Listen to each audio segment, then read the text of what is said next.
참여 예수님. 네, 지난 주일이 무슨 대주일이었죠? 기억이 잘 가물가물하시죠? 여기 어르신들은 한 시간 정도 기억이 안 나는데 무슨 어제 지난주 걸 얘기하냐고. 네. 지난주가 그리스도 성체 성일 대축일이었습니다.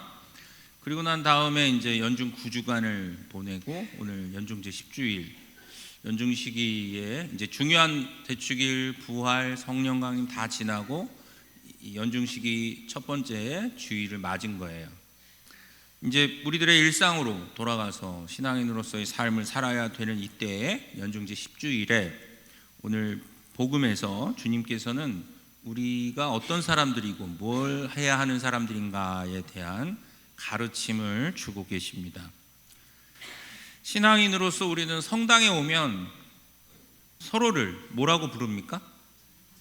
형제님, 자매님. 그래서 어떤 분은 예수님 덕분에 천주교는 개족보가 됐다, 이렇게 얘기하시는 분이 있어요. 아니 어떻게 할아버지한테 새파랗게 젊은 놈이 형제님 그러고, 할머니 같으신 분한테도 젊은 사람이 20대 간 넘은 젊은이가 자매님 그러잖아요. 그죠? 그러니까 다른 사람들 눈에 봤을 때는 무슨 이런 개족보가 있어 라고 얘기는 할 수 있어요. 그럴 수 있어요. 그렇지만 우리들이 신앙의 눈으로 신앙인으로서 바라볼 때는 이거는 뭐예요? 특별한 거예요? 당연한 거예요? 당연한 거예요. 왜? 피를 나눈 형제, 혈족, 혈육에게 붙이는 형제니 자매니라는 말을 왜 우리는 서로에게 부를 수 있게 되었을까? 이것은 우리가 예수 그리스도를 중심으로 하느님의 뜻을 실행하기 위해서 모인, 달리 말하면 예수님 안에서 새롭게 탄생한 공동체, 가족이기 때문에 가능한 겁니다. 오늘 복음을 보면 예수님의 소문을 듣고 예수님이 어떻게 됐다고 생각하고서 가족들이 왔어요. 네, 그렇죠. 미쳤다. 이놈 미쳤구나. 단단히 정신이 나갔구나. 이놈을 붙잡아서 빨리 우리가 데리고 가서 정신을 고쳐놔야지. 이런 마음으로 예수님의 형제 가족들은 예수님을 잡으러 나섰습니다. 그리고 또 한 집단이 있어요. 예루살렘으로부터 내려온 사람들 누구였죠? 율법 학자들입니다. 율법 학자들은 기본적으로 일반 백성들보다 뭘 많이 한 사람들이에요? 공부를 많이 한, 가방끈이 길어요. 그러면 어떤 가방끈, 뭘 공부했냐? 율법, 성경. 더 이상 빨리 할 수가 없는데. 이런 측면에서 봤을 때 예수님께서 하시는 말씀을 일반 백성들보다 사실은 더 빨리 이해하고 공감할 수 있는 능력을 가진 사람들이에요. 왜? 그만큼 사전 지식들이 적다, 풍부한 사람들이었기 때문에. 예수님을 누구보다도 더 예수님의 말씀을 잘 이해할 수 있을 만큼의 능력을 가진 사람들, 그런데 그들은 오히려 예수님을 인정하고 예수님 말씀을 사람들에게 이런 면이 맞다, 이건 정말 옳다라고 말할 수 있는 사람들임에도 불구하고 오히려 예수님을 배척하고 올가매려고 작정을 하고 내려온 사람들이었습니다. 예수님을 더 믿어줘야 되고 예수님의 말씀을 찰떡같이 알아들어야 하는 가족, 그리고 배웠다는 율법학자들이 오히려 예수님을 배척하고 예수님을 미워하고 예수님을 올감해서 자신들 백성들로부터 동떨어지게 멀어지게 만들려는 목적을 가지고 찾아왔다는 겁니다. 그래서 예수님께서는 이제 당신의 진정한 가족, 그리고 당신을 따르는 사람들, 당신과 함께 할 수 있는 사람들이 어떤 사람들인지 정확하게 얘기를 해주십니다. 내 가족은 누구고 나와 함께하는 이들은 누구고 진정 어떤 사람이 내 곁에 있는 사람들인가를 얘기해 주시죠. 하느님의 뜻을 실행하는 사람들이 바로 그들이다. 비슷한 말씀이 마태오복음에도 나옵니다. 마태오복음 7장에 보면 나에게 주님 주님 한다고 모두 하늘나라에 들어가는 것이 아니다. 하늘에 계신 내 아버지의 뜻을 실행하는 일하여 들어간다. 결국 오늘 우리가 읽은 마르코복음의 이야기 그리고 마테오복음 7장에 나오는 이야기를 종합해 보면 하느님의 뜻을 실행하는 사람이 예수님의 가족이 되고 그런 사람이 하늘나라에 들어갈 수 있는 영광도 누리게 된다는 사실을 우리에게 아주 간단 명료하게 알려주시고 계십니다. 우리가 예수님의 가족이 되고 구원을 받기 위해서는 그 무엇보다도 하느님의 뜻을 실행하는 것이 가장 중요하다. 그렇다면 하느님의 뜻을 찾는 것이 먼저일 겁니다. 일할 때나 무얼 할 때나 일어설 때나 앉을 때나 잠들어 있다가 눈을 뜰 때나 어떤 때든 그리고 기도할 때든 누구를 만날 때든 언제든지 그 속에 하느님의 뜻을 찾으려는 의지와 노력이 필요하다는 거죠. 그런데 이게 쉽나요? 어렵나요? 어렵죠. 왜 그럴까요? 사람의 마음은 기본적으로 내가 원하는 것을 추구하고 싶어하는 욕심이 있다는 거예요. 내 뜻대로, 내 마음대로, 내가 보고 싶은 대로, 내가 듣고 싶은 대로, 내가 말하고 싶은 것을 그리고 행동하고 싶은 것을 내가 원하는 대로 다 하고 싶어 하죠. 그런데 그리스도인이라면 이것이 바뀌어야 된다는 거예요. 어떻게? 예수님께서 마지막에 수나라가시기 전날 밤에 아버지 하느님께 말씀하셨죠? 뭐라고? 제발 이 잔을 거두어 가십시오. 그리고 난 다음에 뭐라고 그러셨어요? 하지만 제 뜻대로 마시고 아버지 뜻대로. 그래도 상봉동은 이게 돼요. 어제 이문동에서는 얘기가 안 돼요. 얘기를 하면 빨리 얘기해라. 아마 신부님께서 교육을 이렇게 하셔갖고 그런 거 아닌가. 역시 토크 콘서트 하는 본당은 뭐가 달라도 다른 것 같아요. 이게 돼요. 반응에 리액션이 나옵니다. 그럼에도 불구하고 우리는 뭔지 알고 있어요. 근데 쉽지가 않아요. 내 안에 욕구와 욕망이 있기 때문에. 그런데 그리스도인은 그 욕구와 욕망을 하느님의 뜻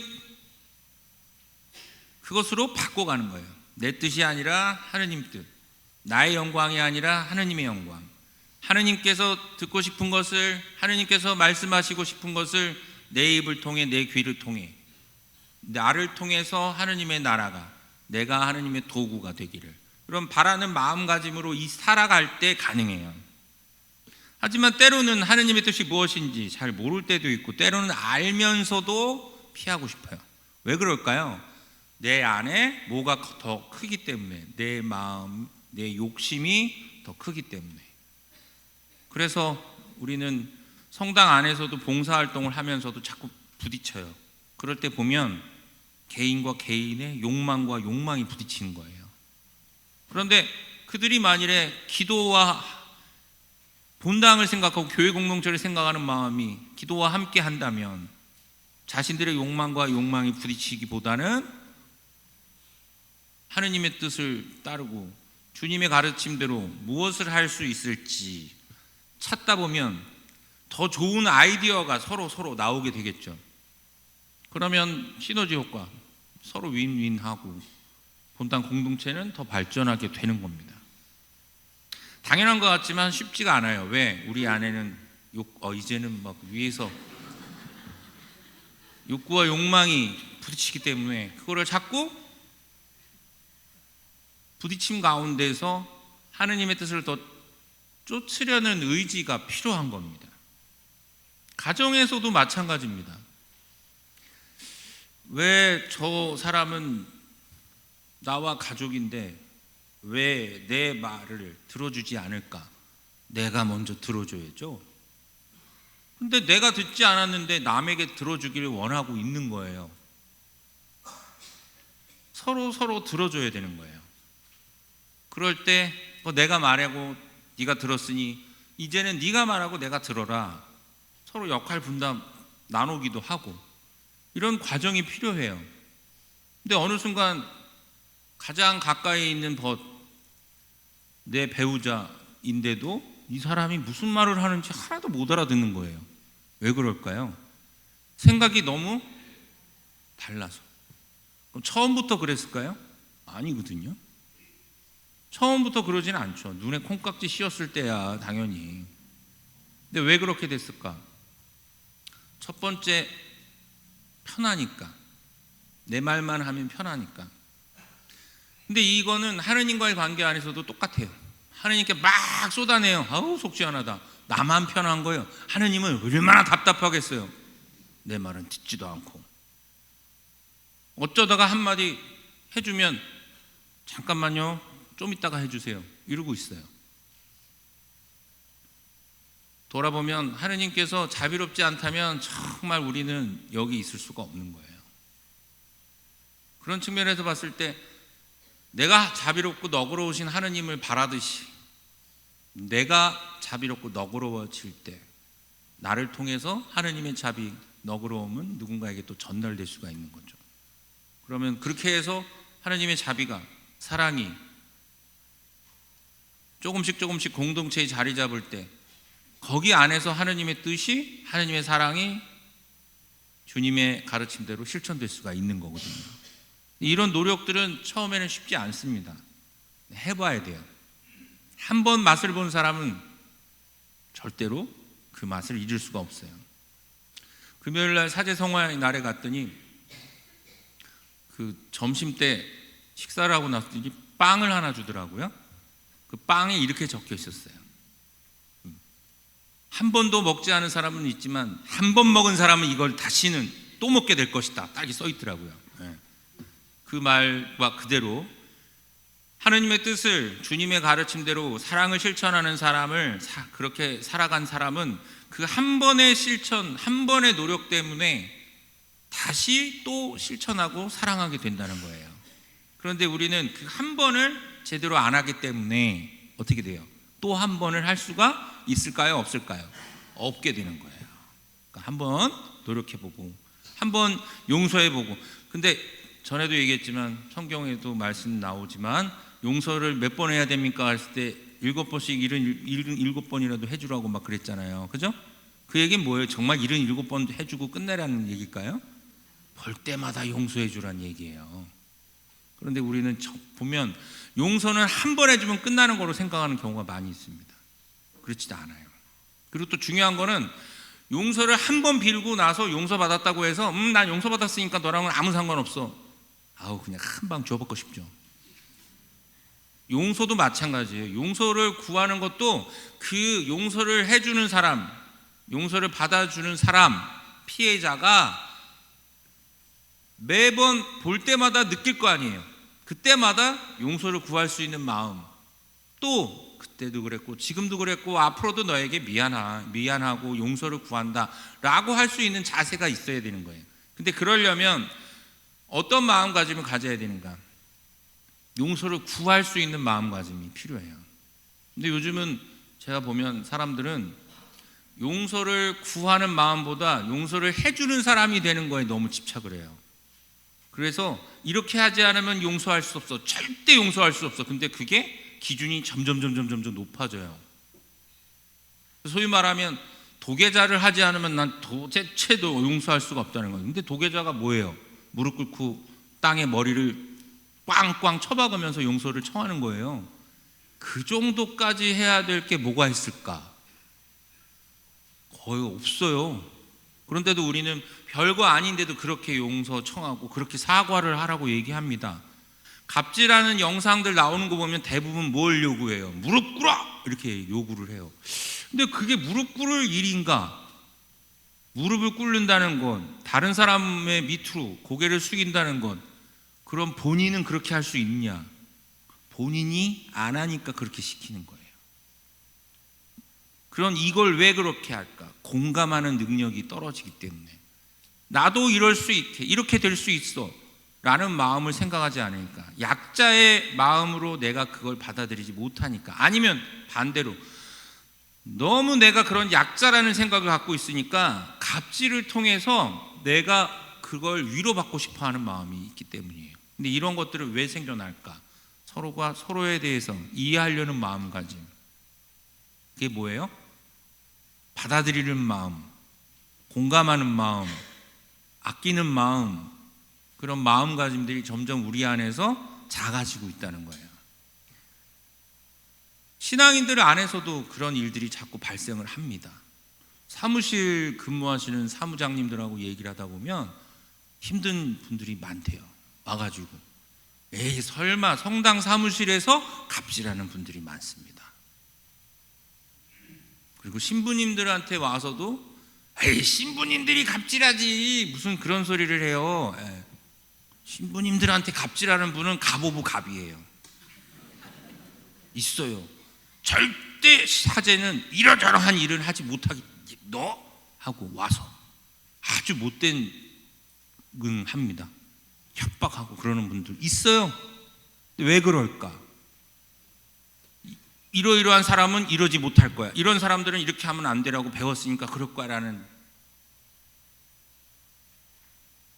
근데 그 사람들이 그렇게 되는 이유 중에 하나는 뭐가 있느냐? 사랑받지 못하고 존중받지 못한다고 생각하는 마음가짐, 피해의식이 있기 때문에 그런 거예요. 근데 이런 것들은 처음부터 생기는 게 아니에요. 왜 그렇게 생겨날까? 내가 하느님의 뜻을 구하듯이 누군가가 하느님의 뜻을 구하고 그렇게 서로 하느님의 뜻을 구하는 사람들끼리 함께 공유하고 사랑을 공유하고 나눔을 공유하고 친교를 할 때 거기서 내가 위로를 받으면 누군가에게 손가락질하고 누군가에게 갑질할 이유가 없죠. 그런데 이런 부분들이 점점 늘어나요? 줄어들어요?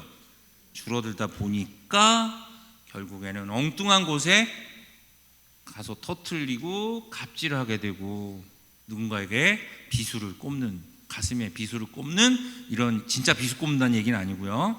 그런 일들이 벌어지는 거예요.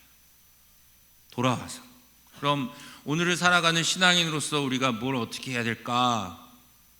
아까도 말씀드렸지만 그 단팥빵 빵에 적혀 있는 것처럼 한 번만이라도 사랑을 실천하는데 관심을 가지고 머리로 입으로만이 아니라 몸으로 실천해 봐야 된다는 거예요. 생각해 보시면 여러분들이 길을 가다가 요즘은 국어라는 사람도 많지가 않아요. 그런데 만일에 여러분들이 길을 가다가 폐지를 줍는 어르신들이 꽤 많아요. 여기도 그렇게 지나가다 보면 보게 되죠. 그런 분들 볼 때 그분이 길을 건너는데 잘 못 건너고 있어요. 한번 가서 도와드려도 되죠? 옆에 가서 같이 밀어줘 봐요. 착한 일하고 났을 때 가슴이 따뜻한 걸 한 번이라도 느껴본 사람은 그걸 또 하게 돼요. 그런데 어떻게 제일 기분 나빠요. 옆에서 그러고 가는 사람. 근데 나는 어떤 부류에 있는지 한번 생각해 보세요. 전자보다는 어디? 후자 쪽에 우리가 더 많다는 거예요. 그리고 생각해 보면 성당에 교무금 많이 내는 사람 좋아요, 나빠요? 대답이 잘 안 나오더라고요. 그래서 항상 교무금 많이 내고 헌금 많이 내시는 분 정말 잘하는 거죠. 나도 해야 되는데 나는 다음에 조금이라도 뭐가 생기면 더 해야지, 이런 마음을 갖기보다는 불편한 마음을 먼저 가져요. 굳이 왜 저렇게 많이 내? 교무금 짜증나. 아니 왜 본인이 짜증나는데, 남은 교회 헌금 많이 하고 교무금 많이 내는데 왜 내가 짜증나고, 왜? 내가 창피하니까. 그럼 나는 하느님의 교회를 위해, 그리고 하느님의 집 본당 교회를 위해, 교구를 위해 할 수 있는 건 뭘 하고 있는가? 요즘에 나가면 요 앞에 가서 국밥집 가도 8,000원, 9,000원, 만원, 11,000원, 성당에 와서 헌금 낼 때는 2차 헌금 있네? 반 쪼개야지. 사무실 가서 돈 좀 바꿔주세요. 이러고 있어요. 우리는 하느님께 구하는 은총은 많이 주세요. 그렇지만 하느님께 교회에 봉헌하고 교금 낼 때는 쪼개고 내 입으로 들어갈 때는 합하고 마음가짐이 문제인 거예요. 남이 착하고 좋은 일을 하면 내가 그걸 못하니까 불편한 거예요. 이 마음부터 바꿔야 돼요. 헌금하고 교무금 열심히 내고 영세 받은 지 1, 2년도 안 된 분들이 천주교가 이상하다는 얘기를 할 때면 그런 얘기가 꼭 나와요. 왜? 교무금 저는 열심히 내려고 그러는데 저희 누가 보고서 너 그렇게 하지 마라. 왜? 그렇게 하지 않아도 된다. 그럼 어떻게 해야 됩니까? 얼마만 내? 아예 액수까지 지정해 준다 그래요. 개신교에서 개종한 분들은 막 11조 막 그렇게 너 그러면 안 돼. 그러면 어떻게 해야 돼요? 신천지에서도 이제는 천주교 신자를 반기지 않는다 그래요. 왜? 아무리 교육을 해도 가지고 오질 않는다는 거예요. 천주교 신자들 출신들은. 그래서 결국은 방출해요. 다시. 이게 웃을 일이지만 웃고 나서 생각하면 씁쓸한 일입니다. 개신교는 코로나를 겪으면서 엄청나게 힘들어갖고 문 닫은 개신교들이 많았어요. 천주교는 거의 상관없었어요. 왜 그럴까요? 코로나 때나 지금 때나 변함없거든요. 뭐가 변함없는지는 여러분들이 잘 아실 거예요. 타격이 그다지 크질 않아요. 아니, 그래도 타격은 좀 있었어요. 왜? 그나마 내 있던 사람들이 사라지니까. 갑자기 너무 편하게 신앙생활을 할 수 있다는 걸 깨달은 사람들이 그냥 뭐든지 방송만 보고 있어요. 유튜브만 보고 있는 거예요. 고해성사는 도대체 어떻게 하는 거예요, 그 사람들? 그죠? 근데 우리는 압니다. 모든 건 다 편하게 한다, 할 수 있다 하더라도 신앙생활에서까지 편하게 가면 하느님 나라는 편하게 못 들어가요. 하느님 나라는 결코 편하게만 갈 수 있는 곳이 아닙니다. 그러면 예수님이 하느님의 아들이셨는데 순환하시고 돌아가실 필요가 없잖아요. 근데 우리에게 보여준 이유는 인생 쉽지 않고 어렵지만 그 끝에 만나는 하느님의 나라는 그 모든 희생과 모든 아픔과 고통을 싹 잊게 해주는 것이다. 근데 그걸 자꾸 잊어버리죠. 그래서 우리는 매해마다 다시 듣고 배우고 익히고 리마인드하고 다시 잊지 말자 반복하고 있는 거예요. 이런 부분들을 여러분들이 놓쳐서는 안 됩니다. 그러는 가운데 가장 중요한 건 우리가 무엇하는 사람들인가. 옛날 박도식 신부님 지은 책 무엇하는 사람들인가, 거기에도 첫 번째 뭐 그런 거 나옵니다. 우리는 구원받으려고 하느님을 알고 세례를 받고 하느님 백성으로 구원받으려고. 그러면 우리가 어떻게 구원받은가? 하느님의 뜻을 살아가는 사람이 되어야 된다. 내 뜻이 아니라 누구의 뜻? 하느님의 뜻. 주님께서, 예수님께서 오셔서 하셨던 그 말씀과 행동이 바로 그 뜻을, 하느님의 뜻을 이루려고 살아가셨던 그 모습을 우리에게 보여주시려고 예수님이 오셨던 거예요. 그럼 이제 우리는 명확해졌어요. 우리는 무엇하는 사람들인가? 하느님의 뜻을 살아가는 사람들, 그리고 주님의 가르침대로 그 뜻을 이루려고 하는 사람들이다라는 점을 결코 잊어서는 안 된다. 매 순간 그 뜻을 찾는 것은 쉽지 않습니다. 그러나 한 번 생각하고 실천하고, 그리고 10번 실패했다 하더라도 한 번 노력한 걸로 실천했다면 그 한 번 때문에 우리는 2번을 할 수 있는 거고, 그렇게 해서 한 번, 2번 우리의 삶이 변화를 겪는다면 그것으로 우리는 우리 스스로를 하느님의 자녀로, 하느님 백성으로, 주님의 제자로 다듬어 갈 수 있는 거예요. 성장시켜 갈 수 있다라는 점을 오늘 복음을 통해서 우리가 다시금 느끼고요. 우리는 예수님 덕분에 아까 말했던 무슨 족보된 그걸 생각하지 마시고, 제가 이 얘기만 하면 참 두려운 게, 어디 가면 야 지구장이 우리는 무슨 족보랜다 그 얘기만 하고 다니시더라고. 중요한 건 그거 아니에요. 예수님 덕분에 우리는 한 가족이 됐고 하느님을 누구라고 부를 수 있게 된 거예요? 아빠, 아버지라고 부를 수 있게 된 거예요. 어떤 분은 아빠, 아버지, 저는 어렸을 때 아빠한테 엄청 맞아갖고 아빠가 싫어요. 엄마라 불러도 돼요. 하느님이 성을 갖고 계신 분이 아니고 하느님은 모든 것의 모든 이가 될 수 있는 분이니까 중요한 건 그게 아니에요.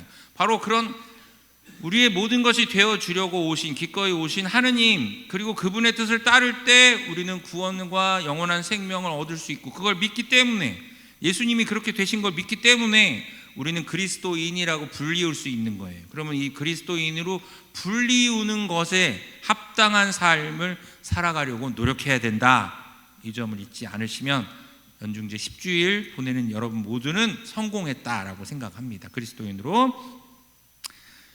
아무튼 연중제 10주일을 보내면서 이 한 주간 동안 우리 모두 하느님의 자녀이자 백성으로서, 또한 주님의 제자로서 세상 속에서 나의 뜻보다 하느님의 뜻을 내 마음대로가 아니라 주님의 가르침대로 선택하고 실천하며 살아갈 수 있기를 희망하고요. 아울러 같은 믿음과 마음으로 주님 덕분에 형제 자매가 된 우리 모두 서로에게 힘이 되어 세상의 유혹 속에서도 흔들리지 않는 신앙인으로 살아갈 수 있는 굳은 믿음과 용기, 그리고 지혜의 은총을 주님께서 우리 모두에게 주시기를 기도합니다.